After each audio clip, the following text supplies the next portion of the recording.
Hello, fellow humans! Have you ever wondered what animals our ancestors were most afraid of? I got the answers. I'm going to make a tier list in order to rank man-eaters from our ancient times from S tier to D tier. Alright, let's start with wolves. With wolves, we gotta talk numbers.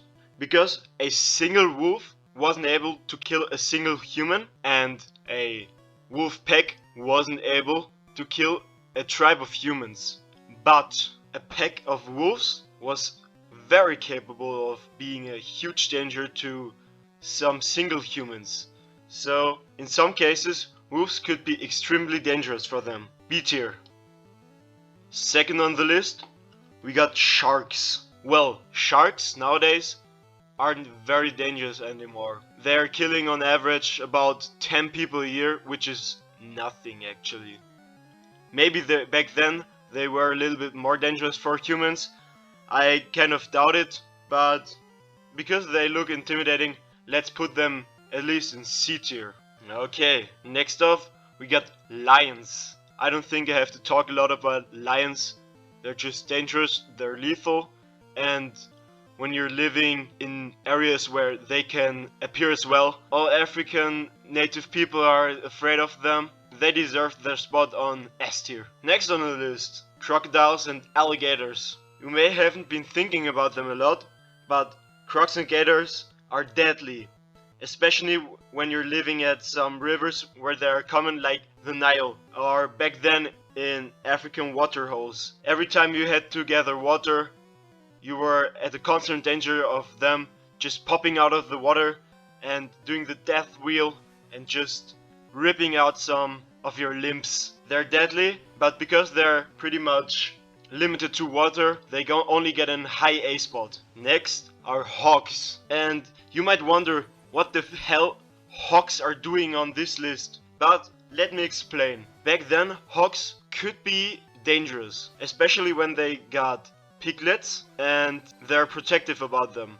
Then it could even happen that an aggressive mother could kill a human, and it was also reported in the Middle Ages that pigs have eaten humans. But to be quite honest, most of the time they were the prey and not the hunter. So they get a D tier spot. Next up we got snakes. I have mixed feelings about snakes, because snakes are insanely dangerous. One bite, you're dead.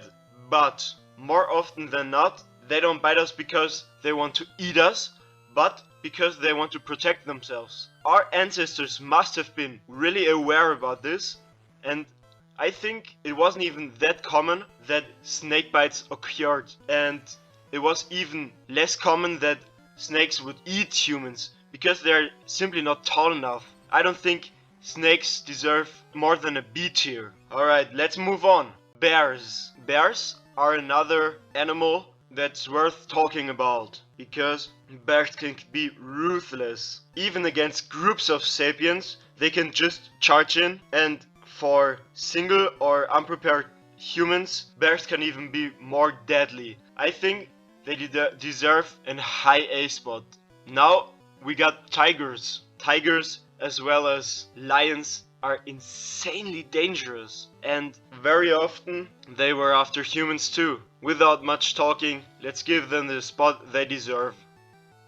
Last on the list, we got our greatest contender. I'm talking about all the parasites they had back then. Tapeworms, bandworms, flies, everything. Those things were able to make the lives of our ancestors living hells. And they count as man-eaters too, but because they feed off of us. And those things are deserving their number one spot on the S tier. Okay, I think I said enough this video, but what I want you to do is to give me some ideas about more animals that could have fitted on this list and what tier you would put those in, and also some explanation. I would be curious to read those, and I'll see you in the next video.